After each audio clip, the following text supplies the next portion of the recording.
All right, the April 12th Parks Committee will come to order, and we'll note, we'll take a roll call, I guess. Alder Stoyer, Here. present? He is present. Alder Eck? I'm here. Alder Campbell?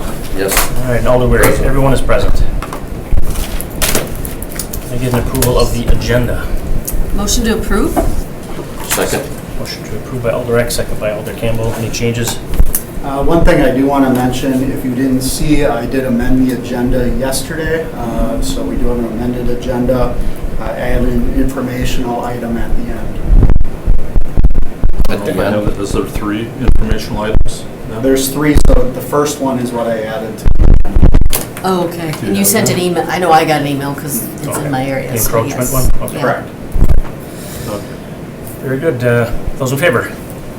Aye. The Aye. agenda, okay. Opposed? Motion carried. Can I get an approval of the minutes? Motion to approve? Second. Motion by Alder Eck, second by Alder Campbell. Any discussion or changes? Those in favor? Aye. Opposed? Motion carried. Regular business. Number 1, consideration of possible action on updates to the 2023 Engage program at St. John's Park, which includes the homeless outreach team taking over the coordination of the program. Director? Yeah, I'll pass it on to the Deputy Director to give a brief presentation on what is changing. So as you guys know, the history on this, back in the summer of 2020, St. John's staff began staffing the main shelter location with 2 case managers each day, specifically focused on providing support to the population gathered in the park across from the street. However, the groups continued to not engage in services, and despite kind of the lack of engagement, we met as a group between the parks, St. John's at the time, Bill from Community and Economic Development, and some other entities like Paul from New Cap and some other partners at the time. And it was decided in 2021 that we would brainstorm and try to figure out innovative solutions and partnerships that would help with what was going on there. And the proposal that St. John's brought forth at the time was called Engage. And they kind of headed it the first year. The second year, they kind of took a little bit of a step back, and we looked at it more as a partnership between, the partners that were involved. And now, as it kind of has evolved over this last couple of years, now we're looking at having the HOT team, or the homeless outreach team, essentially help kind of coordinate the program. And that's kind of where we're at. So we're still kind of involved in all of those conversations and the partnership and the meetings and the problem solving and solutions. But the HOT team has been, and Paul is here to discuss. And I think at this point I would just kind of turn it over to him to kind of answer any questions with that or anything you guys have. Motion to open the floor? Second. Motion by Alder Eck, second by Alder Stoyer to open the floor. Those in favor? Aye. Opposed? Motion carried. If anybody's here for this item, just give us your name and address. You've been to so many committee meetings over the years. May I approach? I have an Handouts. some informational. And then just your name and address when you're out there again. Thank you. Thank you.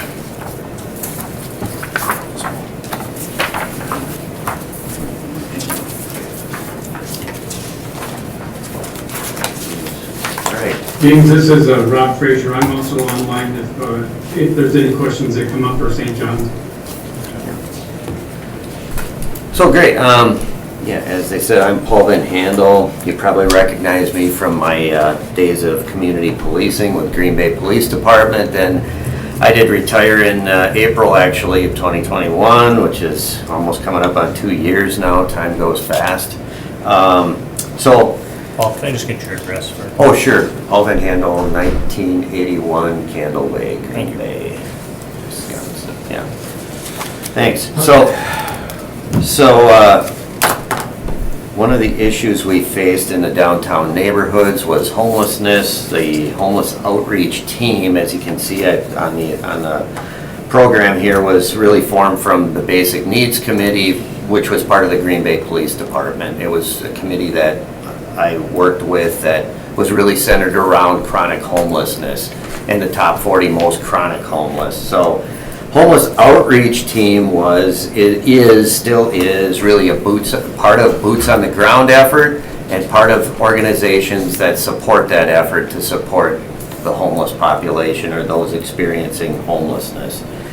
So it became fully recognized in 2019 with an MOU between the Green Bay Police Department and the Brown County Homeless and Housing Coalition.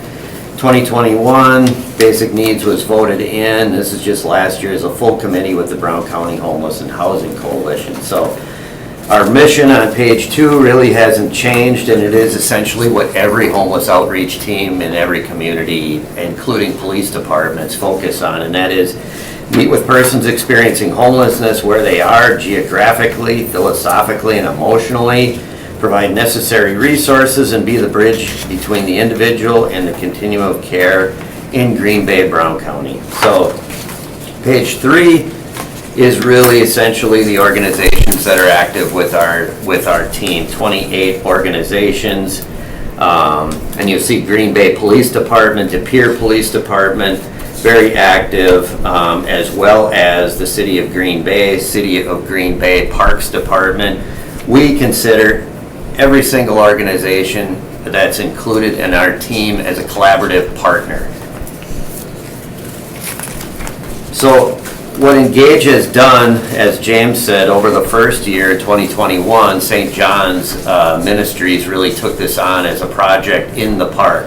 And really it is essentially that. Engage works with people where they are, works on providing more communication, more services and resources to them so that they feel like they have a bridge to where they are experiencing homelessness, and also the resources that are available in the area, whether they are currently receiving those resources or not. The other page, the next page on here really just shows Engage organizations. Some of those work with the homeless outreach team over the course of the year. Some of them are just involved for the purpose of Engage. And some of those, like Mandolin Foundation, Feeding the Park, Sage, Life Bridge, Spring Lake Church, Foodwise, Brown County, the Unchurched Life Bridge Church, a lot of those, and Samaritan's Heart Mission Church. They do a lot of outreach work that is crucial, and that includes serving meals.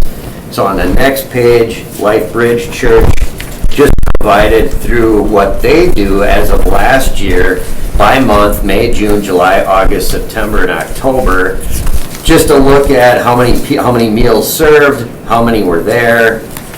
So just really a rough count. And then the last page is from Life Bridge, is a typical day of their food service and what they provide. So basically you see August 12th, 2022, whether it have 6 servers, the type of meals they serve, the guests, and again it says main service count, about 53 to 55 people were there. 1 person did not eat for whatever reason, and then it just fills you in on more information that they're able to do. So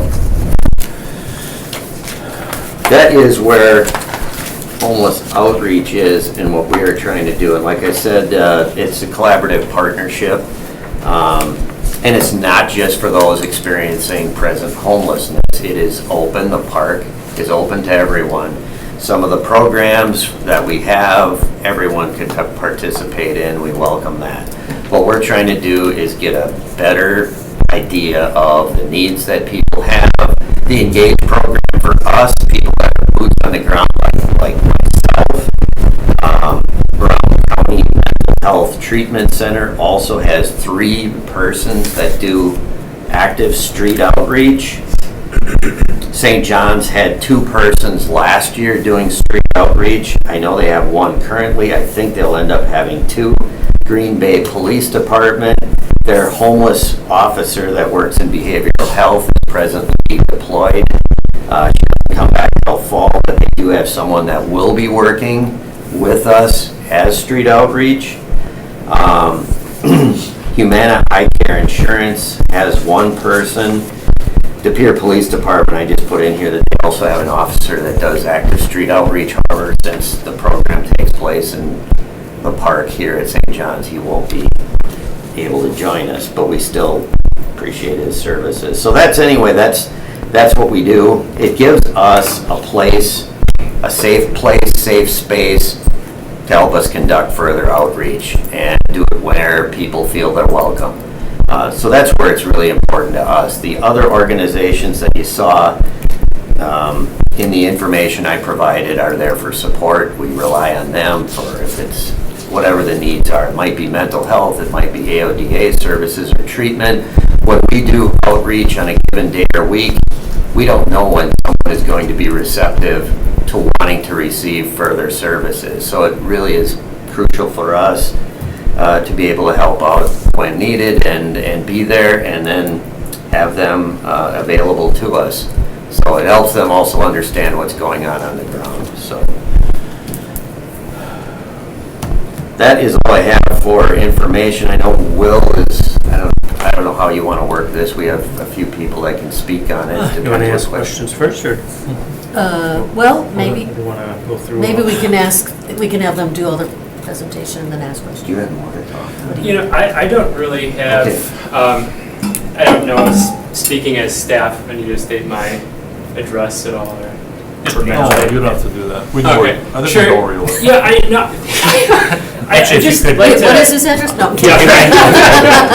Will, you mind just coming up here? Yeah, absolutely, sure, thanks. Otherwise, when you're watching it from home, you just hear a Oh, voice in the appreciate that. background. No, Paul did an excellent job recapping the purpose of Engage and the role that the HOT team plays.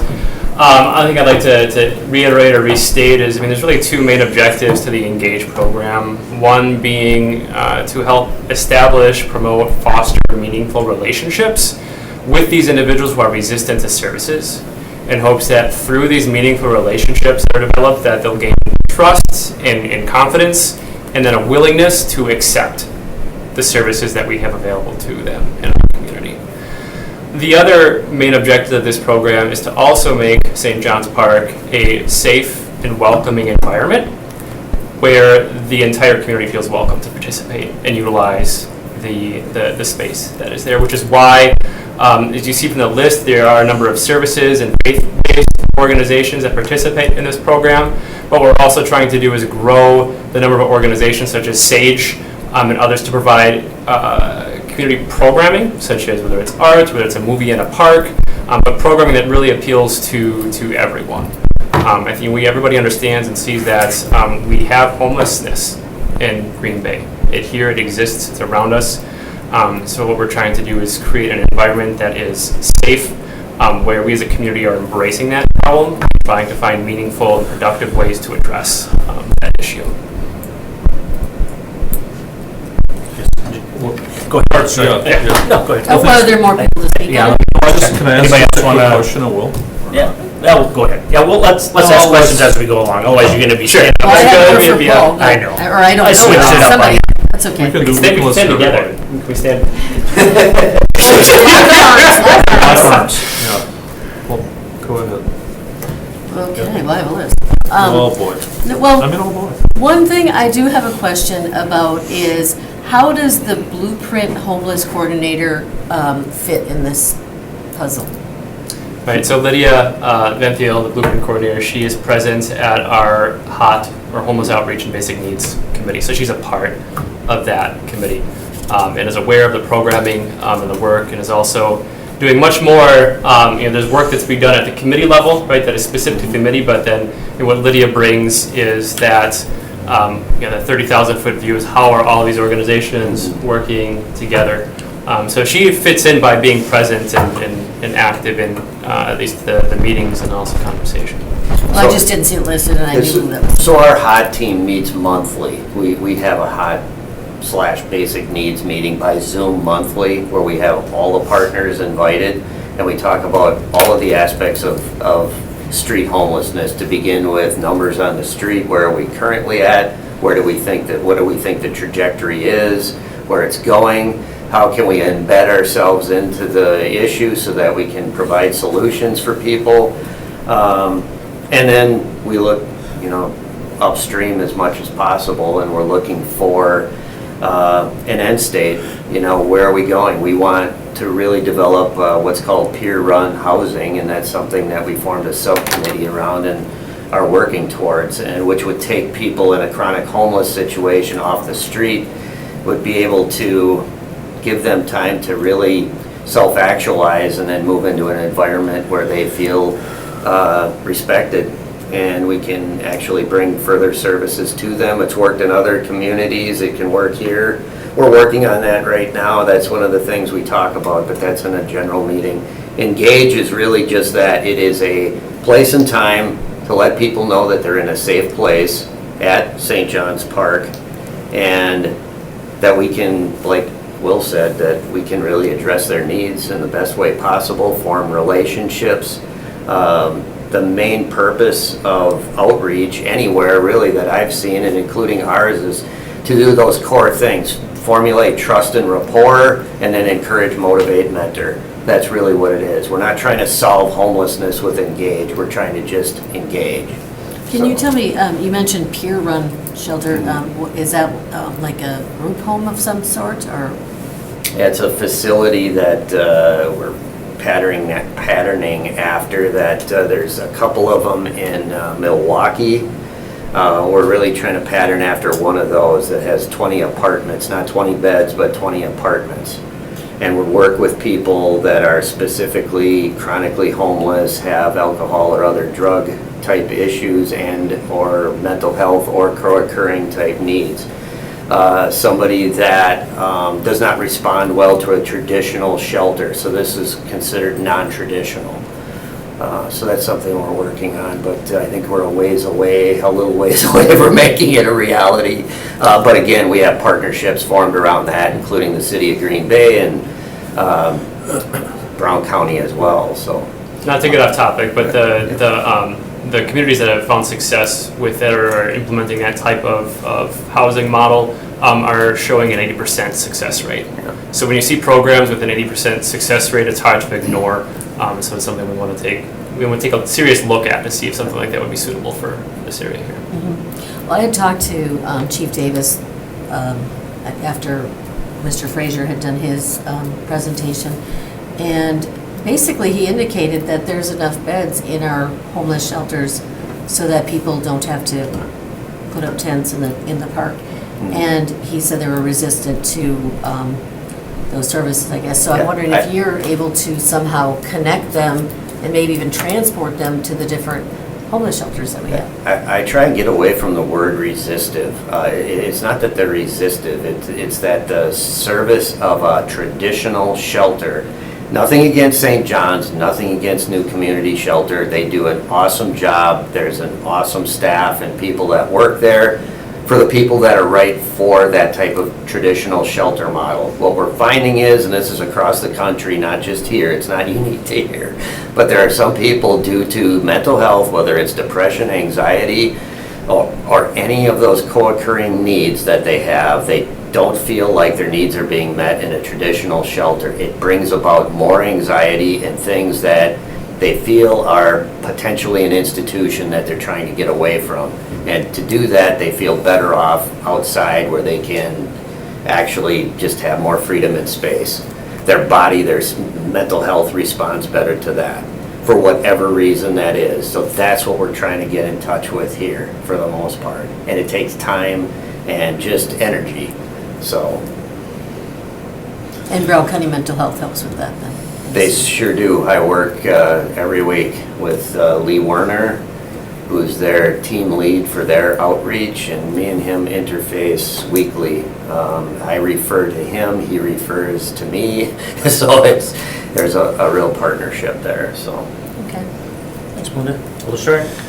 Thank you, Chair. Well, thanks, gentlemen, for coming in, and Paul and I were on a committee 10 years ago, and we were trying to get a resource center in the Green Bay, and that was quite a long, interesting project as well.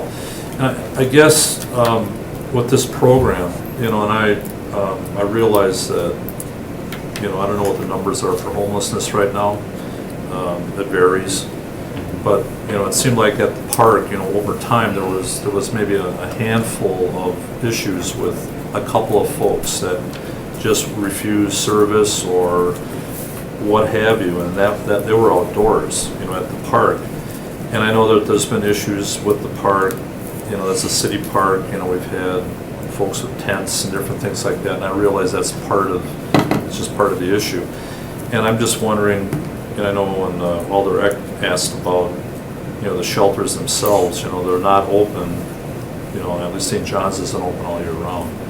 So just trying to, with the business community, the citizenry, the park, all the different elements that go into it, it's just, I realize that you're working towards something, and I understand that it's not going to be solved overnight.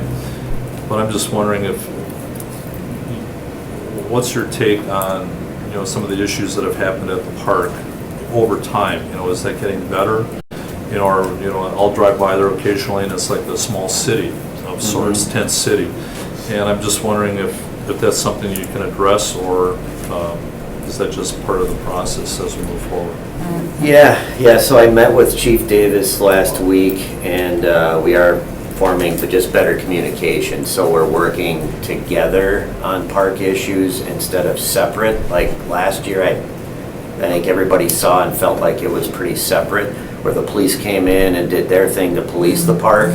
And we were doing almost sometimes the opposite for outreach. We don't want that. And if there is an issue with any ordinances or anything being broken, that's a time where the police may need to come in and police the park. We get that. But we need to communicate that, so we're not sending two different messages. And the chief, coming from Portland, where homelessness was prevalent, really gets that.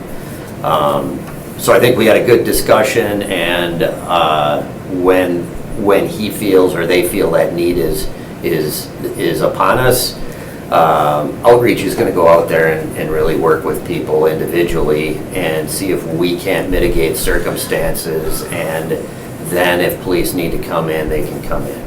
So I just had one follow-up real quick.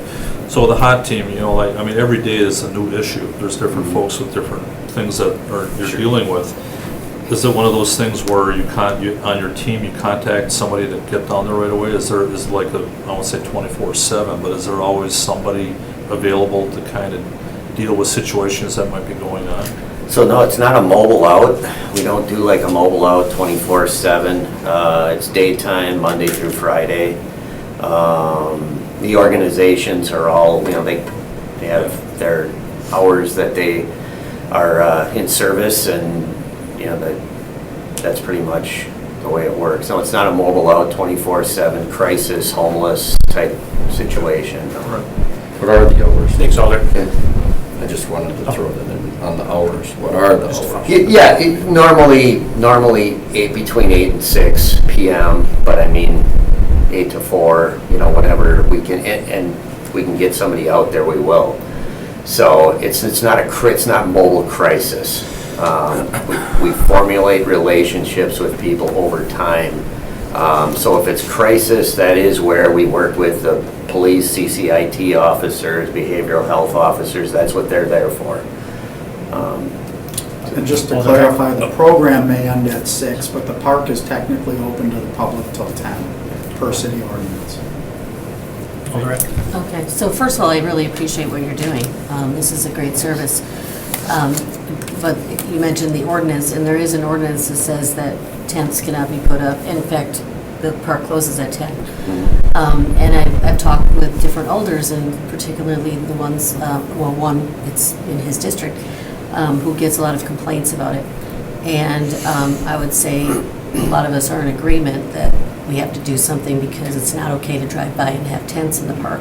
And I realize I'm not trying to put that on you, but I would hope that this is part of it. That's why I asked about helping to transport them someplace safe, other than putting a tent up at the park. And I know you don't like the word resistive, but if there's, and I wasn't talking about St. John's as far as the shelters not being full, I'm talking new community, and for some reason I can't think of the other ones right now. Isn't there more? I know the Freedom House is only for families, but anyway, there's availability as far as beds. So I guess that's what I would like to hear, is that we're going to work towards that rather than having this city of tents.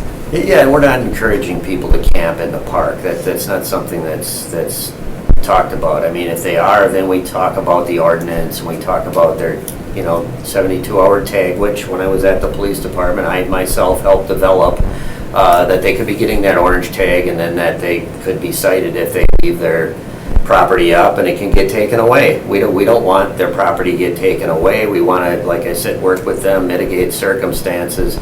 I wish there was a better place for people who are experiencing homelessness and are currently displaced, like being in the park. However, the park being that safe place, safe space, also means it can be at times a hub, and we don't want to see that, but it is what it is. If they feel safety there, then they're going to congregate there.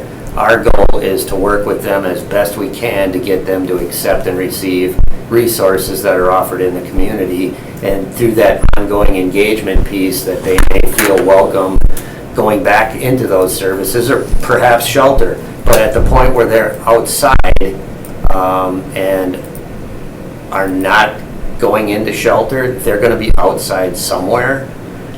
We in Outreach preferred it's a spot that we can see them, that they're safe, and we can work with them and contact them on a regular basis. That may go against what the police say, but it is what it is.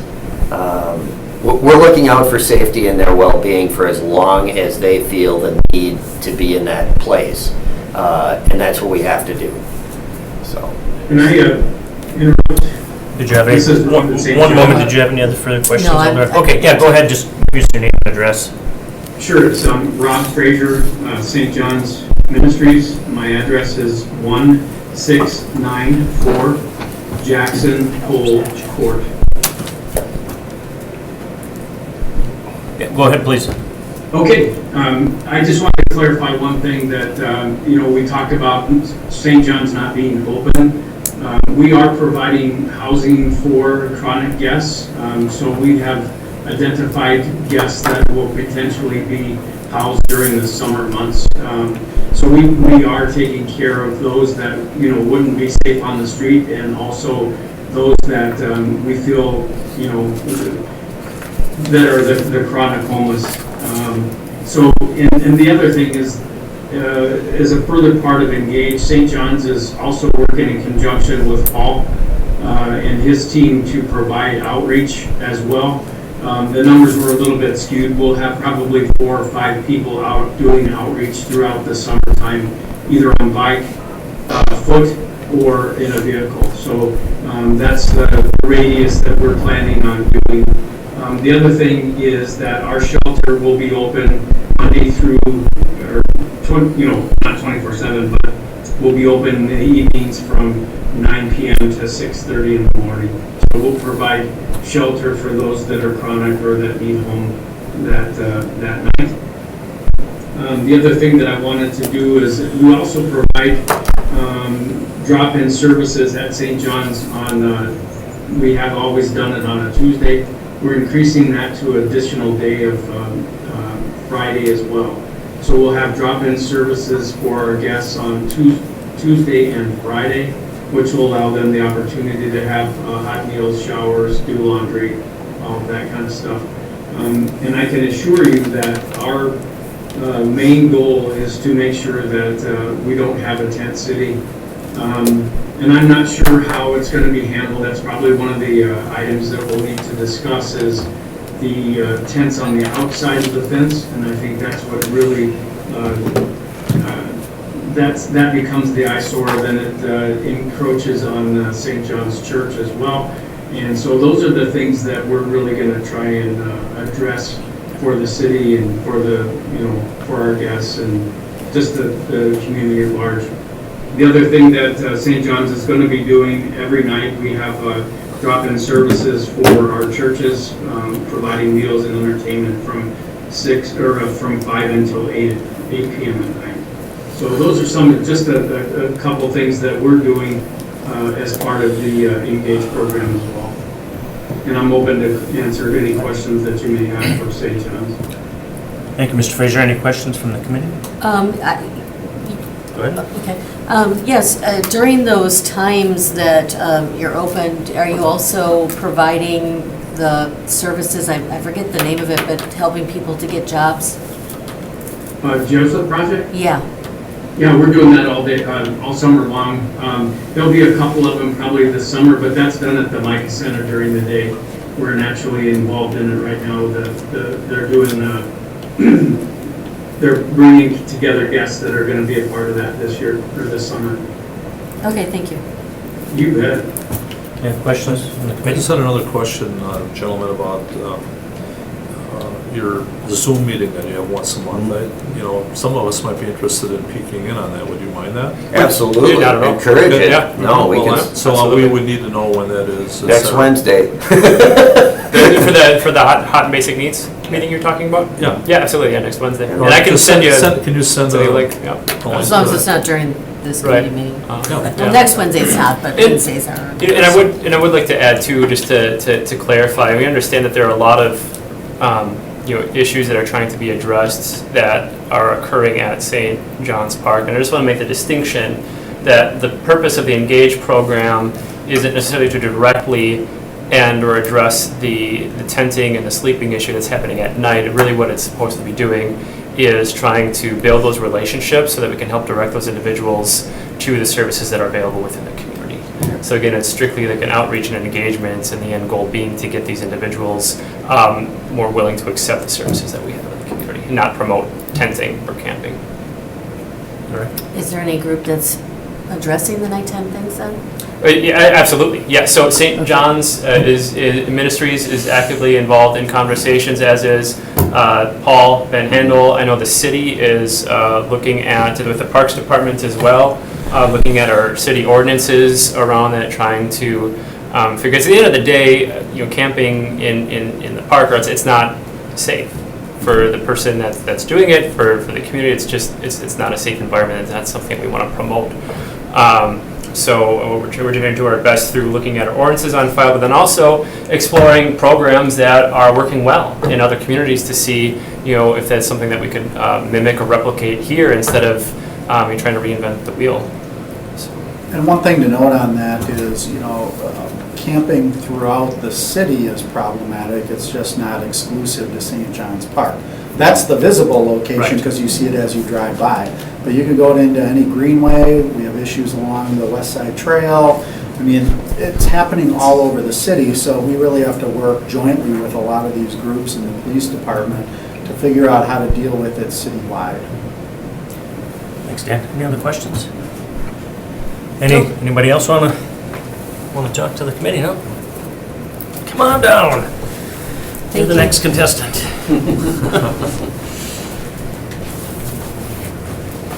Pastor Jerry Bader from Samaritan's Heart Mission Church, 520 South Oakland.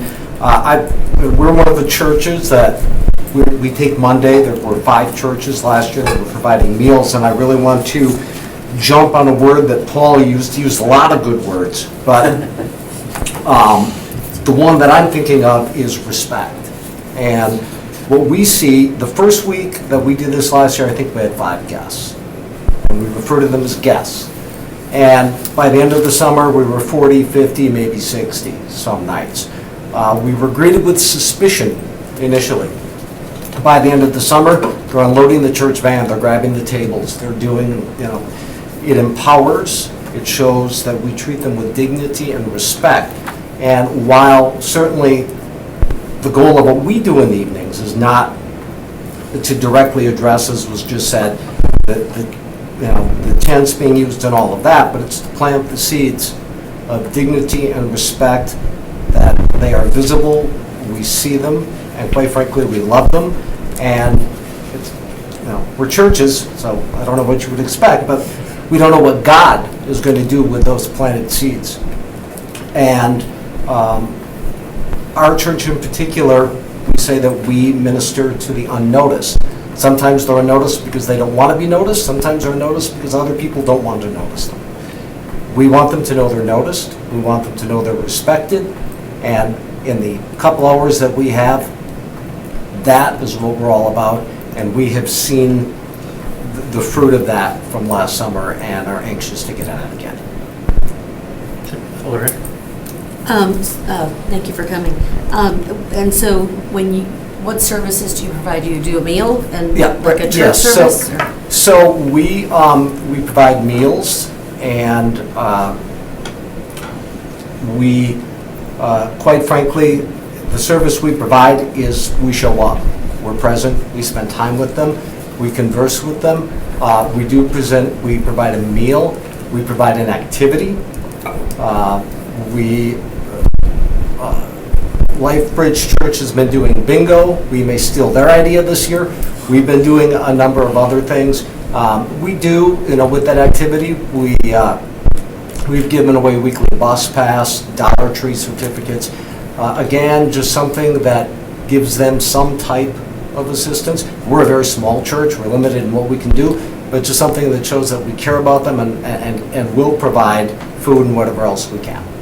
Do you know if any of the, because I notice there's a lot of churches and I'm a Christian, so I'm asking this question, does anybody do Bible study in any of these churches? Yeah, so we do, that's a great question.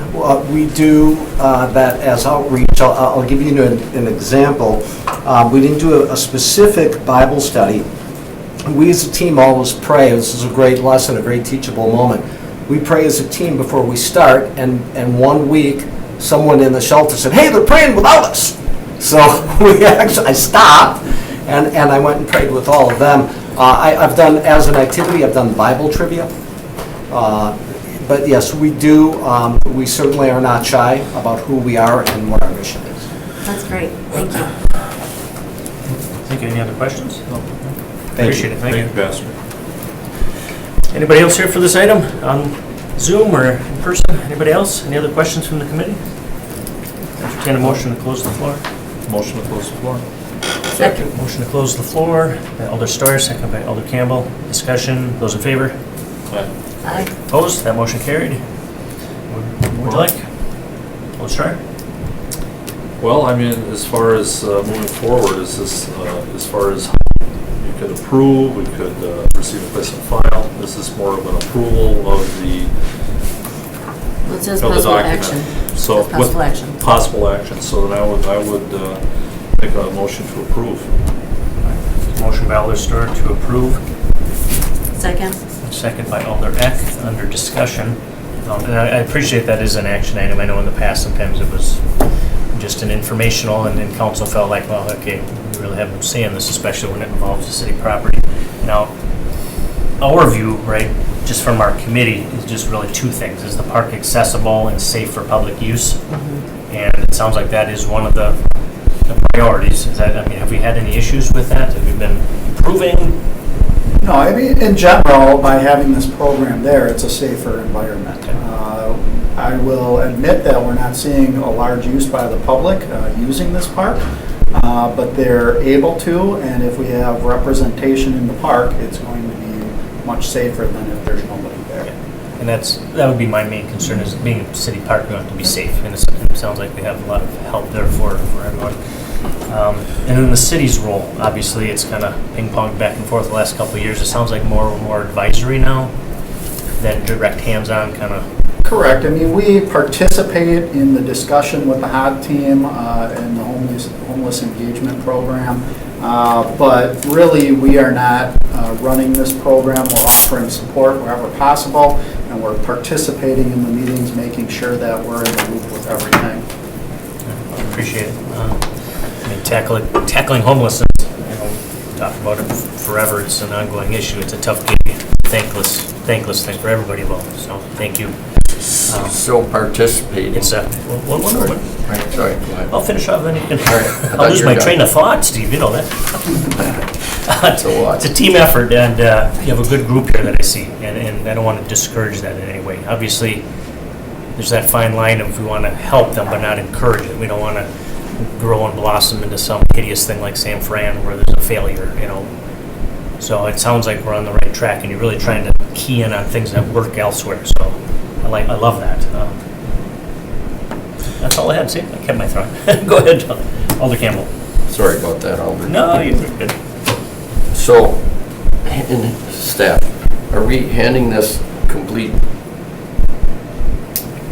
responsibility over to this, or are we still gonna have some oversight on it?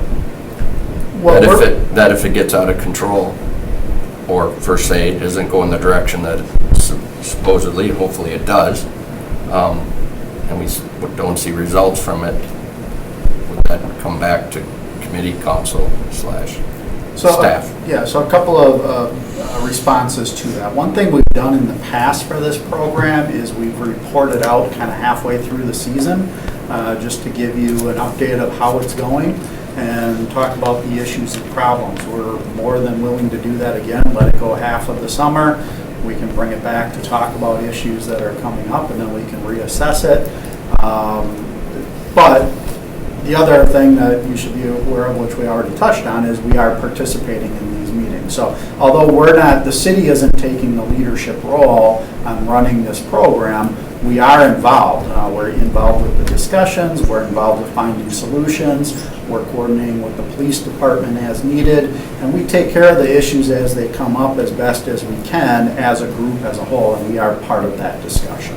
So I don't think it's necessary to bring it back halfway through the summer, but if that's a wish by the committee, we can definitely do that.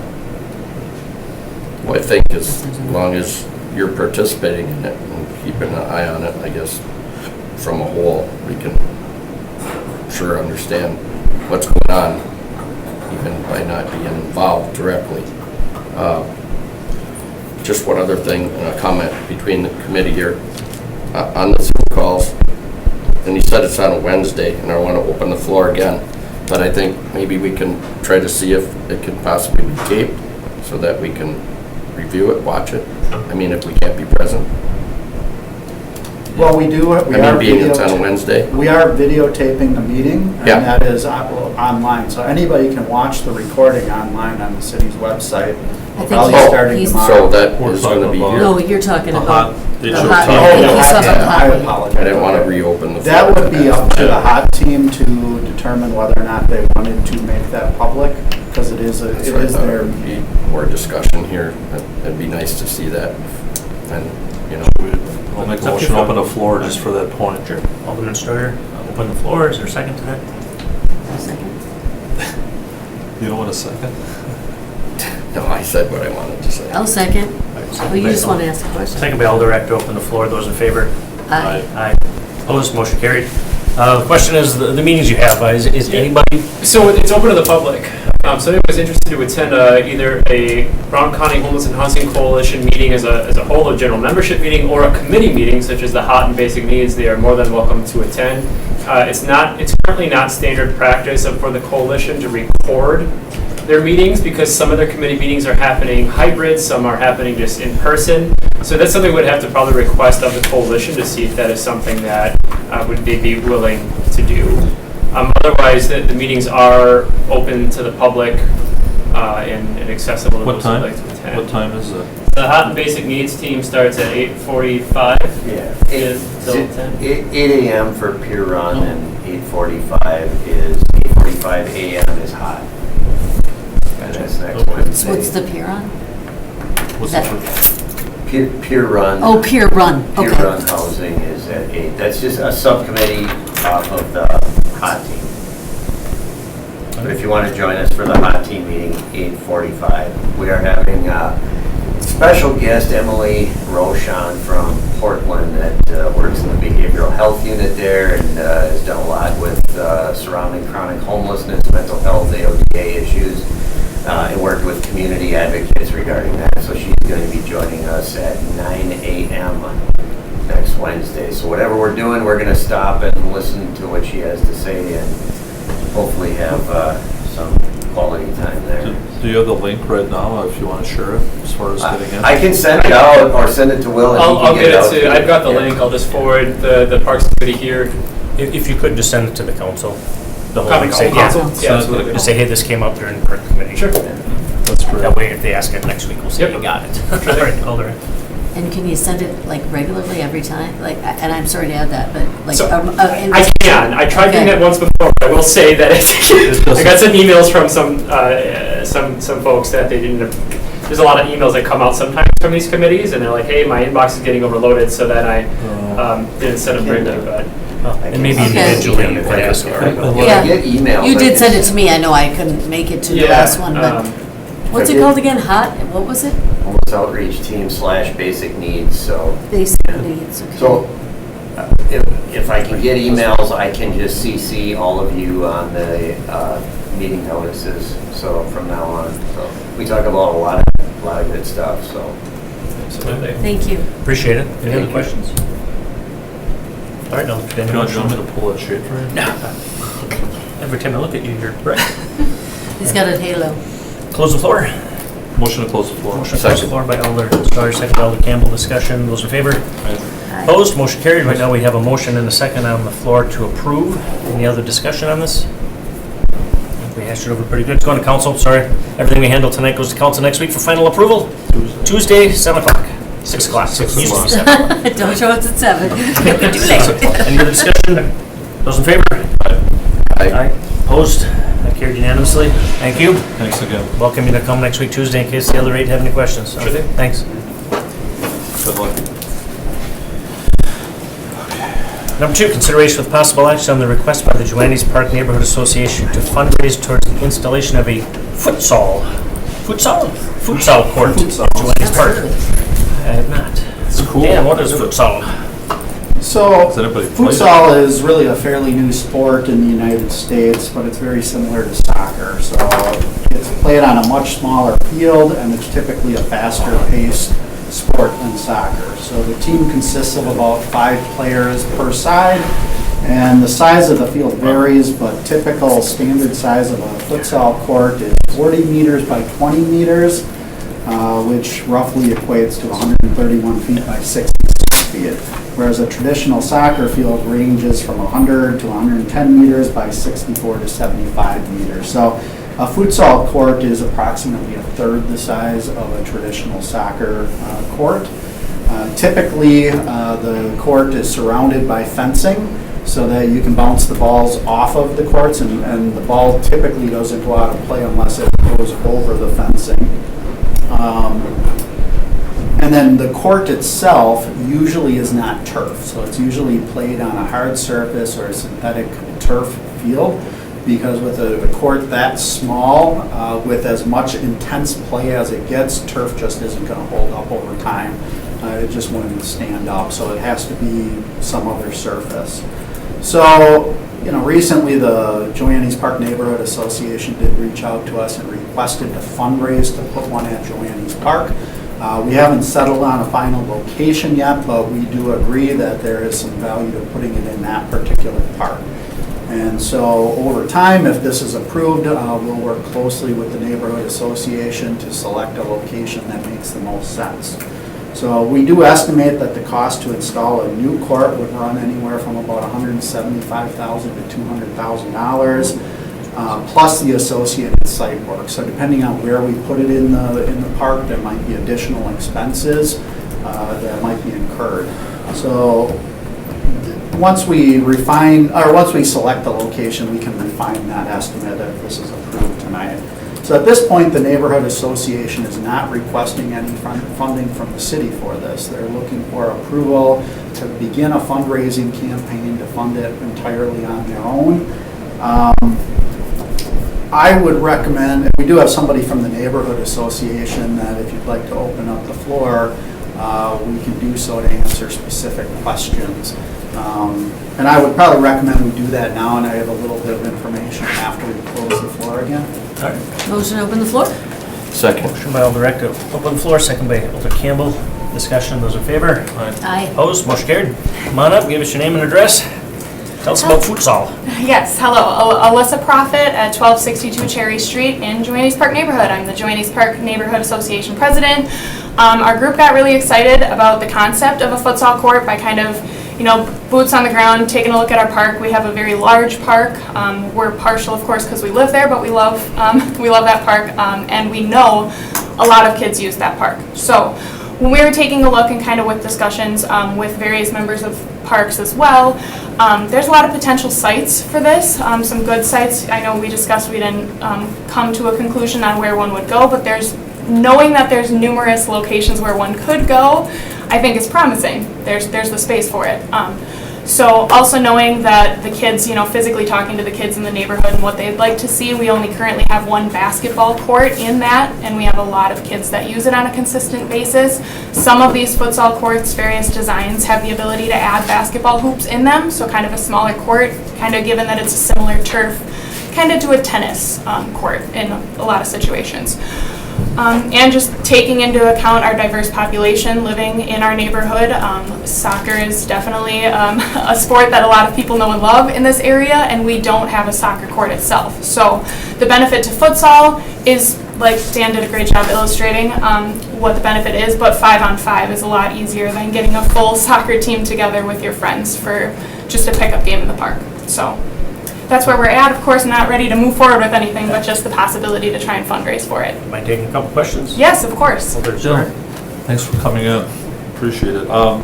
So when you did research on this, was this something that came up over time? I mean, I've never really heard about it before. Yep. So I'm a little partial because my husband is a big soccer player, and he's currently in a league in De Pere, so he actually has to drive all the way pretty far in the winter months, and then locally in summer. Again, there's not a soccer court in Joanne's, and the nearest ones are always, there's one near Riverside Ballroom that's always got, some kids playing at it, but it's smaller, so less friends needed to do a pickup game. And then we did have our vice president and her husband on our board took a trip to New York City, and they were everywhere within the city. And constantly people playing at it. I think just given the size, it being smaller, it's a lot easier to have a productive, fun game back and forth. So, yeah, that's kind of where. This is popular in other countries, I guess I just wanted to know. Yes, kind of where. Definitely other countries. It's not quite taken off the ground, maybe in the U.S. yet, but definitely other countries. Just, yeah, given the size and it is cheaper in some areas. I like the concept. I mean, since I've been on parks or I've been on council, we've had a number of sports that have come forward that I've never really heard of, but, different part, there's pickleball, that's going to be big now, and that wasn't around years ago, and we're just looking at, good use of our parks, and it sounds like something that's pretty interesting. So. Thanks, Alder. Alder Wright? Thank you. And you're new to being the president, because I'm a president, so I kind of know the new ones. So thank you for doing that, stepping up, because I know it was, what do you call it again? Inactive. It goes inactive, there's a name for it. Yeah, okay. Well, anyway, what ideas do you have for fundraising? Really just approaching some maybe local businesses, we've had some other projects and ideas that we didn't need committee's approval for that we've actually gotten great success just talking to people in the community, other nonprofits, just making connections, because we do know that we can't just approach a business and ask them to donate the full thing, and they can't, like naming rights, we kind of talk through that as well, that's not always a go. So mostly our goal is to just have those physical conversations, talk to smaller businesses or just people living in the area that would like to take part in seeing it come to Joanne's. Awesome. I mean, I know we have our mini grants, but not quite that. Right, exactly. Any other questions? Thanks. Anyone else? All right. Thank you. All right, thank you so much. Appreciate it. Thank you. Close it up. Motion to close the floor. Motion by Alder Stewart to close the floor, second by Alder Campbell. Those in favor? Aye. Opposed? Motion carried. What are your wishes? I do have just one thing to add. So if you do approve this, I would recommend that you make it conditional upon the group only securing donation commitments and no actual dollars towards this project until the point when the fundraising goal has been met in full. And the reason for that is, sometimes this happens where there's an initiative by a group to tackle a major fundraising campaign. And sometimes it's more work than they envision when they start the process. So one concern we always have as a city is if we allow groups to start collecting the money, but they don't get enough money to complete the project in full, then they have to give the money back, which can sometimes be difficult when it comes to tax purposes. But if they're only securing commitments for the dollars, then if they only reach a portion of the goal, then we can talk about it as a city. Is there a desire for the city to fund or to put money into the project to build it, or is there a desire to just cancel the project? So it just gives a little more flexibility without actually collecting the money, and makes it simpler if for some reason they don't collect enough commitments. All right. So I have I guess a comment / question to that. Excuse me. And I totally understand that, and I was thinking the same thing.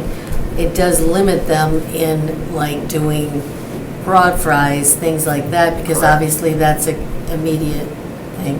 So unless they did the broad fries and Yeah, and I guess the one thing to point out in regards to that is usually when you're doing those small type fundraising, this is such a significant project that doing a brat buy and raising a couple $100s from that event really is not going to kick this project off. Unless there's some major commitments by some large donors, it's not even worth exploring those smaller donation items. You don't want to start with the small stuff. You really need to start with the big donations. And then if you're a little short at the end, then we can consider allowing them to do some of the smaller things just to fill the gap. okay. Alder Campbell. Is there a way, like, when you bring a new, well, I've been busy for 28 years during the day, so I don't know what goes on in our city, so I rely on our fellow alders here. And most of my stuff is questioning, it's all good to make the parks better. For instance, the pickleball thing, how long has that been, like, say if we get this on that road to that, what would be the direction? And maybe between... Yeah, so if they're successful in fundraising, we can build the court within a year at the most. If they're not successful in fundraising, then we have to talk about what the next steps are. Obviously, we only bond for projects once a year, so depending on when we make that decision, that could add a considerable amount of time to the process. But if they collect the money, it's just a matter of us engineering it and bidding it out. And we have a project engineer working for the Parks Department, and we'll work jointly with Public Works on that. But typically, it's about a year later when we can build it once the funding is there. I guess I'm looking at an alternate direction if it doesn't happen throughout the year. Hopefully it does. You mean like a different Well, like how did project? the pickleball thing get kicked off and suggested, and it's moving forward, correct? It's moving forward because the city came up with ARPA dollars to dollars, dedicate okay. towards That was the my money, question towards here. the project. Okay. Which, Or improvements to the parks, for instance, pavement surfaces, new nets, so on. I mean, you guys know a little more of that. You've been in it a long time, so just kind of trying to get filled in on it. To give it an optional direction. If I think we would have to have more interest in the city overall, not just one neighborhood, I guess, and it would be nice to figure that out, right? It would be a lot easier to push it along, so that's just what I have for input on it. Thanks, Alder. Alder Eck. okay, well, they're, like, at our park, John Muir, they've changed over part of our tennis court to a pickleball, so it's already happened, right? I mean, so it's an existing piece of cement or whatever. But there's the Gaga ball, which we're getting this summer, sometime soon, hopefully before spring, that we got our mini grant for, and that was only $1,200 or something, so it's a lot less money. It's an idea. All right. So, Do we have a motion on this one? Well, you I kind don't- of I would, stated it. if you're in favor of that amendment, I would just say, or that condition, just say to approve contingent upon how I worded it, but I can rephrase it if you'd can like. we just say so moved? So, yeah, I would say, I mean, Motion to approve. I can Yeah, well, why don't you just- So approve the request by the Joannes Park Neighborhood Association to fundraise towards the installation of a futsal court at Joannes Park, conditional upon the group only securing donation commitments and no actual dollars towards this project until the point when the fundraising goal has been met in full. So Would moved. like to make that motion. I'll second. Motion by Alder Eck? Yes. Okay, second by Alder Sawyer. Any discussion on that? Those in favor? I Motion Aye. carried. All right, just goes to council next week, so. Thank Good you. luck. Thank No, you. Good job. Enthusiastic. Yeah, that helps, yes. It sure does. Number 3, consideration of possible action on donating the Sea Dragon ride at Bay Beach Amusement Park to the Friends of Bay Beach Amusement Park. So in 2013, Bay Beach Amusement Park purchased a used Sea Dragon ride for $170,000. The Friends of Bay Beach Amusement Park then reimbursed the city in full 100% of the cost to pay for the ride. So the city purchased it, but the Friends paid for it. Bay Beach then funded all of the site work associated for the installation of the ride. So in essence, Friends of Bay Beach bought the ride, we paid for all the site work to install it. The ride was manufactured in 1991 originally, and we bought it used in 2013. It needed a lot of work just to get it up and running, and it was a fairly old ride at the time. So staff has recently made a determination that the ride will need to be shut down for safety reasons for our park patrons. So, and the closure will continue until either one of two things happen. We either do significant repairs to the ride, or we remove the ride and purchase a replacement ride. One of those two things need to happen in order for us to open the ride up to the public. So the primary reason for the decision to permanently close the ride was we did one of our regular inspections of the ride, and we've been doing these throughout the years, and there is some rusting that's occurring within the frame of the boat. And it's gotten to the point where we questioned it with the manufacturer and just said, okay, are we able to open? Are there things we can do to fix the rusting that's occurring? They came over the winter. The manufacturer actually flew in, did a site inspection on the ride, and the result of that inspection was that the manufacturer recommended that the ride be shut down due to the rusting, to excessive rusting on the boat keel and the seat frames, along with some rusting of the main frame of the ride. So in addition, the manufacturer did note that the ride is so old that many of the replacement parts that they would have sold in the past are now obsolete, and they don't sell those parts anymore, so we can't purchase them. And we've been repairing this ride over the years, and we've noticed that too. So some of the rides are very hard to, or some of the parts are very hard to come by. And there are some significant repairs that are just a few years off beyond the rusting that's occurring. So it really isn't it really isn't beneficial for the city to invest these kind of dollars in the repairs for a really old ride.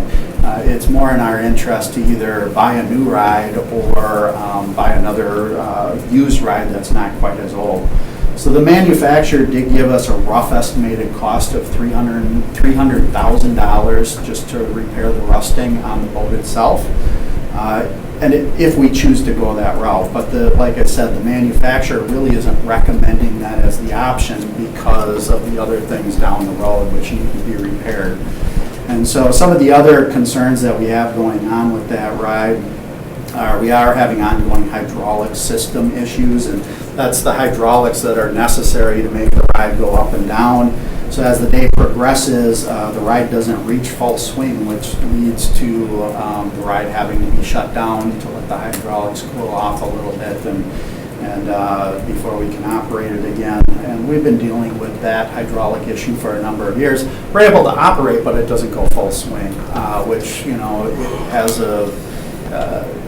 it makes for a different experience to the ride users. It's not working to its full capacity. In addition, it's time to replace all the lap bars right now. So if we were to fix things, we would have to replace the lap bars in addition to the rusting. And then there are indications that the drive motor tire assembly, along with the hydraulic motor, will need to be replaced in the next few years. So they're functional right now, but we're just kind of limping along as we go. And those parts are no longer available to purchase from the manufacturer. And then the last thing is there's a PLC control center, which is kind of the computers of the ride. That PLC is very dated, and we can't buy parts to replace it anymore. So the last few repairs we've made on that system, we've luckily been able to find those parts on eBay to repair the computer system. But like I said, I think continuing to find those parts is is going to be harder and harder as the years go on. So when you combine what needs to be done now in addition to the stuff that's not that far off, it just really isn't feasible. The cost to purchase a new ride is about $1 million. Oftentimes at Bay Beach Amusement Park, we buy slightly used rides. Usually those used rides cost about half the price of new. So if, we can find money, or if the Friends of Bay Beach decide they want to fundraise for buying a replacement ride, we can look at that into the future. But right now, we don't have any money available to replace the ride. So in any situation, we can't operate it, and we have to shut it down until we're able to get more funding available. So typically, when we remove these rides, when they have such significant repairs, what we do is we just sell it for scrap metal. That's it. And we're lucky if we get a couple $1,000s for it at the most. I mean, it's not really even enough to pay our expenses to even have the ride removed. I mean, it offsets our removal cost, but that's about all that you make out of it. So it's not a big money maker to sell that for scrap metal. So because the Friends did purchase the ride from us, we contacted them, told them what our intention was with the ride, that we're going to have to shut it down due to these extensive repairs. And they came back with a request that instead of the city selling it for scrap metal, that we instead donate the ride to the Friends of Bay Beach. So what they're interested in doing is researching options to possibly sell the ride to another entity for spare parts, or maybe for some other creative use, whatever that might be. Any profit that they make towards the sale of the ride would then go back to the Friends of Bay Beach, which then, as you know, all of their funds get reinvested back into the park. So right now, if the city were to remove it, we would get almost nothing for it, or very little, a few $1,000s at the most. Whereas if the Friends take it and do some research, they might be able to make a little bit more money that can be reinvested. If for some reason nothing pans out, then we just won't donate the ride to them, and we will remove it and use that, and we'll just scrap it for metal. So we would only donate it to them if something pans out and they're able to make a little bit of money on the sale of the ride. So. Alder Steuer? Actually, I think you did answer my question as far as, just reading that. So, yeah, that's fine. I'm good right now. Okay, Alder Rick. Well, my question would be then, if they sell it, then does that include the removal? So what we would do is, it's a portable ride. So our mechanics will remove it. We're trained on how to install it. We're the ones that put the ride up initially. Our own mechanics did. It's a portable ride on trailers. So all that we have to do is kind of disassemble it or fold it back down onto the trailer, and then drive it out of there and haul it to wherever it goes. And so we'll do that work ourselves. There is some time involved with it, but it's not a great deal of time. So it's not, for sure it's not going to be available to ride this summer. It's done. Sorry. We cannot open it anymore per the manufacturer's recommendation. So in essence, we have to shut the ride down until we either fix it or replace it. Okay, thank you. Alder Campbell? I was down there Sunday. I looked at it.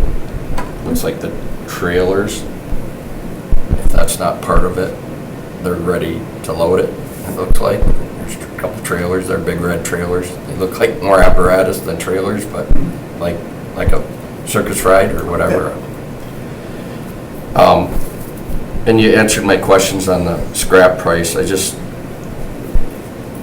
wonder why the city, is it that you just don't want to take the time to part it out? Well, there's a couple of reasons. One is it's a significant amount of time if we're going to try to part it out. Okay. It's more cost effective to find one group that's interested in buying the ride as a whole. But I guess the issue is the Friends donated the ride to the city. They paid for it, and they have an interest in researching it themselves. So I don't know why the city would necessarily offer to take on that task if there's another entity that's willing to do it for the city. And the fact that they donated the ride to us, it just makes sense to allow them to do it. Now, the one thing I do want to mention with those trailers is those red trailers that were in the parking lot. Yeah. Those are actually the trailers from the Falling Star ride that we dismantled last year. So So those trailers are going to be gone by the time we open the park, and we are selling those trailers for scrap. The trailers for the Sea Dragon ride sit underneath the Sea Dragon ride. So like I said, it's just a matter of folding them down onto the existing trailers under the ride and hauling them out of there. Yeah, it didn't look like the right color red paint. Yeah. That's why, how does that go with that or that, you know, and that's what I was looking at. And I saw that was in progress along with the lighting that was probably taken down from it also. You know, you answered most of my questions here, the transport, and I'm sure the staff down there is adequate to taking it apart. I don't know if there's any crane rental or anything like that, and I understand that's just part of it. I just question, if they're gonna part it out, that would be great. If they're gonna use it in another park, say in Kentucky or Tennessee, that would be my only thing. Understanding that they did bring it to the beach and was reimbursed for it, so the city does own it. I'm just filling in all the blanks here and making sure that it's good for the park. And I think since they're donating all the profits that they would probably get from it, whether it be a sale of some sort or reuse of it somewhere else, that money be tracked and donated back to the park for the well-being of the park. And, you know, as far as whether or not it ends up at another park, that's a possibility. I mean, if they find somebody who wants to invest in the repairs and get it back up and running, that would be their discretion as another park owner. You know, what I see a more realistic option is if they have an existing ride that, you know, that needs parts, similar parts, they would just use it for parts. But like I said, there's a possibility it might go to another park, but in my opinion, as the Parks Director, I don't think it's worth the investment when it's such significant work that needs to be done to keep it up and running and keep it safe. But if another group wants to tackle that, so be it. At that point, the Friends would have sold it to them, to another entity, and then that profit would then stay with the Friends of Bay Beach, which all of their revenues come back to the city to get reinvested into the park. So that's their mission. Yeah, and I get it, I'm just comparing, you know, the fact that, you know, I take a simpler project of your own personal use. You know, is it worth really repairing a transmission on a vehicle if you're not gonna get the return on investment back? And to donate it to someone else or a facility or someone that can do something with it, that literally has no money invested in it, they might see it a different way, but when we got this much cost in it, I think it's probably the best. Then we hand off the problem to somebody else and say, as is, and I would probably ask that be part of the sale. Yeah, and we would disclose everything we know about the ride. So we would give them, we would provide it to the Friends of Bay Beach with a letter saying, these are all the items, we're aware of it, and then it would be up to the Friends to then pass that information on if they end up selling it or not. But yeah, the intention is to let any potential buyer know of everything we know with the ride, so there's no surprises on their end. Well, if there's not any other questions. Thanks, Dan, appreciate it. It's, you know, unfortunate, but we have to move on. Won't be the first or the last ride that wears out, we have to replace. But it will leave an opening, so any leads on anything? We haven't even looked at that because we don't have funding for it. All right. So- I didn't know if the Friends maybe had anything percolating in the We're background. gonna talk to them about it. Obviously, now we have two openings, the Yeah. Falling Star and the Sea Dragon ride. But we do have a ride coming up, the Nebula Z ride, which we Yep. purchased with ARPA dollars. That will be up and running later on this summer. So we are gonna see some improvements and some new rides. Even if we can't replace this one, we're getting a new ride soon. Thanks, Dan. Motion Motion to approve. To, Unless it's your, you want to do It is his No. district, that's, I would make a motion to approve Yes. the ride donation to the Friends of Bay Beach as a as-is sale, and look to reap the profits of it someday, soon, hopefully. It's a long motion. I assume the first half is the motion and the second half is your endorsement. Comment. Okay, so we have a motion and is there a I'm a second? Second. salesman. Perfect, and a second by Alder Eck. Those in favor? Aye. Opposed? Aye. Motion carried. Sorry. No, you're good, unless you want that all in there, we can put that all in there. Right. Dan had everything else on all the repairs, so. We're on to informational, staff update on the Green Bay Park Greenway Encroachment Initiative. So the reason I put this on as informational and not an action item is all of the approvals went through last fall, and there's really nothing left to approve. So when this was brought before the Park Committee and City Council, one thing I mentioned at Park Committee is before we send out any letters, we would notify the Park Committee and City Council which properties we were going to focus on, just so that everyone was on the same page and there were no surprise calls as far as what was happening. So that's why it's informational. So one thing I did include in the agenda packet is the final approved policy. And you'll see in there that there's a bullet point which is highlighted in red. So whatever is written in black is what was approved at Park Committee. What's ever highlighted in red was brought up at council as an amendment to the policy and an add-on. So at council, they did add that one bullet point, which in essence added another 30 days of notification to the public before we start actually enforcing the encroachment. Then the other thing that I wanted you to be aware of, which we talked about at the time, is that this is such an extensive process. We have such a large park system that we simply can't enforce everything all at once unless we add an additional staff to the park department just for this one item. So what we're going to try and do is enforce this with the staff that we currently have, which means we're going to have to do this in phases over multiple years. So what I did is I put together 4 maps, which I included in the agenda packet, which highlights what we feel needs to be our first priorities for where we would start this initiative. And so just in summary, we have the entire Beaver Dam Creek Greenway, we have the entire Ellis Creek Greenway, and then we have just a portion of the Bear Creek Greenway where the Bear Creek Preserve property is. The reason we focused on those instead of other properties was because as we looked at the air photos, those are really some of the higher encroachment issues that we're seeing just from the air photos. So we wanted to make an impact in these greenways. We wanted to focus on greenways first because there's waterways involved, there's flooding concerns. So it's not just an issue of trespassing on city property, it's also an issue of they're building things and mowing turf in a natural greenway where we really want natural plantings to occur to soak that water in so that, if you have little bridges going over the creek, we want those removed so that that's one additional area where it could be a flooding hazard in the future.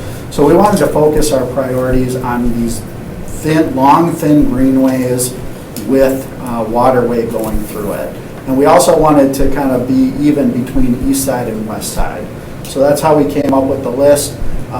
We did pick the Bear Creek Preserve neighborhood as a specific location to select because we've had concerns in the last 2 years or so with residents complaining about people encroaching in the greenway. It's a fairly new subdivision, so we wanted to keep that under control before it got out of control. And the fact that we're getting residents complaining about it, we felt that it warranted a high enough priority to make that a top pick for 2023.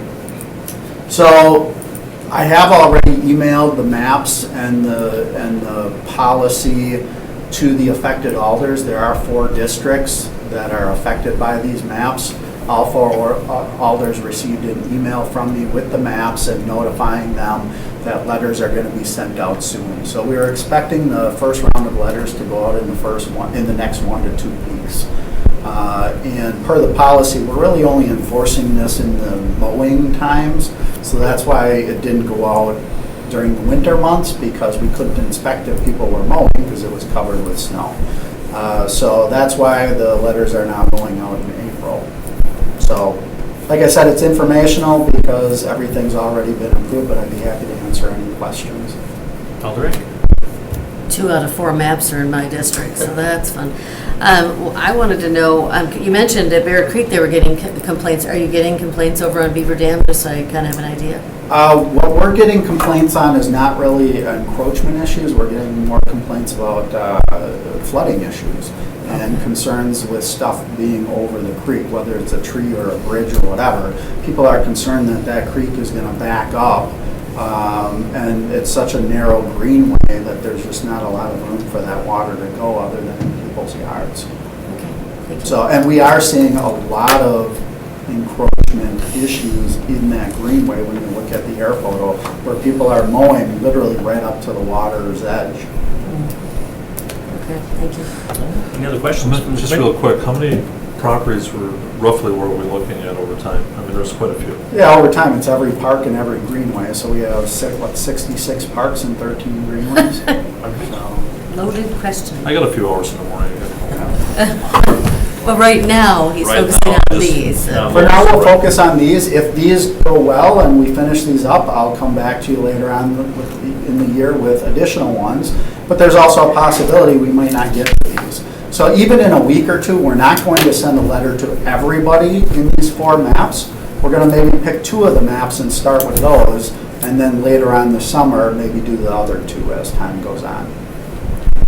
When you say you have complaints, is it one neighbor versus the other neighbor down the block saying, well, they get to do it, how come I don't get to do it? I mean, is that some of it too? Well, in the particular instance, I mean, every complaint is different, but in the particular instance of the Bear Creek Preserve, there is a resident who is seeing it happen, and they don't want to do it. They just don't want it done at all. They know the benefits of the greenway and having it remain a natural area instead of a manicured lawn, and they want to keep it that way because it's public property. So it's not that they're trying to get approval for themselves. They're not saying, well, if they can't do it, if they're doing it, why can't I? They're saying they're doing it and nobody should be doing it. So in that particular instance. All right, I'll entertain a motion. Just have to receive and place on file. I believe there's no action on this one. Correct. Are we going to see you out there with mosquito netting and hiking boots and a hiking stick? You'll see some part of it for you there. I'd pay to see that. Who I wants thought they the were sending motion? letters. Motion to Okay. receive and place on file. Motion by Second. Alder Steuer, second by Alder Eck. To receive and place on file. Those in favor? Aye. Aye. Opposed? Motion carried. Director's report. Which, Just a couple of quick things here. So, with the new snow, with the snow that just all melted, we are getting a lot of complaints in the parks about standing water in the parks. We're getting complaints where people who live adjacent to parks, their sump pumps are running constantly. This is a complaint we get year after year. A lot of times it's easy to blame a park for some of the drainage issues on your own property. But I just want you to all be aware that if you get these complaints, feel free to pass them our way. Be happy to help you out with talking through some of those complaints with the neighbors. But the other thing is, you might also get people who want to just be in the parks right away. We have a lot. Spring is our busiest time. I mean, we have to get our athletic fields up and running. We have to get Bay Beach up and running. Sanctuary turns into a full. We open longer hours. We have to get tennis court nets up. There's just a lot of things we have to do in the spring, and so we can't get to it all as quickly as people would like to see it done. So we're doing the best we can, but that's another complaint we get regularly every spring is we just can't get to it quick enough, but we are moving ahead. And then the other thing I want to let you know is we have a couple construction projects which are going to start in the next few weeks. One is the Perkins Ball Field will be under construction in the next few weeks. We have also the East River Trail from Maine to Webster, along with the canoe kayak launch. That will be under construction in the next few weeks. And then the third project is the Optimist Group, or the Little League Group, is building a concession stand with restrooms at Finger Road Ball Field Complex. We've been talking about that one for years. It's finally going to kick off construction probably in the next week or so. So that's everything I wanted to mention. Colburn, the new fields are gonna be fully used this summer, and I haven't heard any complaints about drainage, so. Yeah, must be I mean, those working fields okay. are all rented and booked, so You haven't had any drainage complaints? we have received no complaints since we installed it. You had to Staffing? get Colburn in. Well, I had to get fish in or something. All about Just Colburn. for information. Yeah, information, and staffing, have the wages and efforts paid off in the They different have, we're areas? seeing a lot more hires right now. I know in every division, we're doing much better than last year. And even Conservation Corps, which wasn't even part of that, that assessment for salary, they're almost fully staffed. And we have, I think, 15, over 20 over 20 employees in that program. And it's already almost fully staffed. Great. So, Motion to receive and place on file. Motion to receive and place on file. Alder Second. Rank, second by Alder Campbell. Discussion. Those in favor? Aye. Opposed? Motion carried. Next meeting, April 26th. All right. Motion to adjourn? Motion to adjourn. Alder Rank, second by Alder Steuer. Discussion on that. Those in favor? Opposed? Motion Aye. carried. I Aye. don't know if you can do it. Oh, that was like 5 minutes? fastest you could say it. Leave meeting. You should hear Yes. Andy when he does his. Right? He'll use You say Randy or Andy? Andy. When he's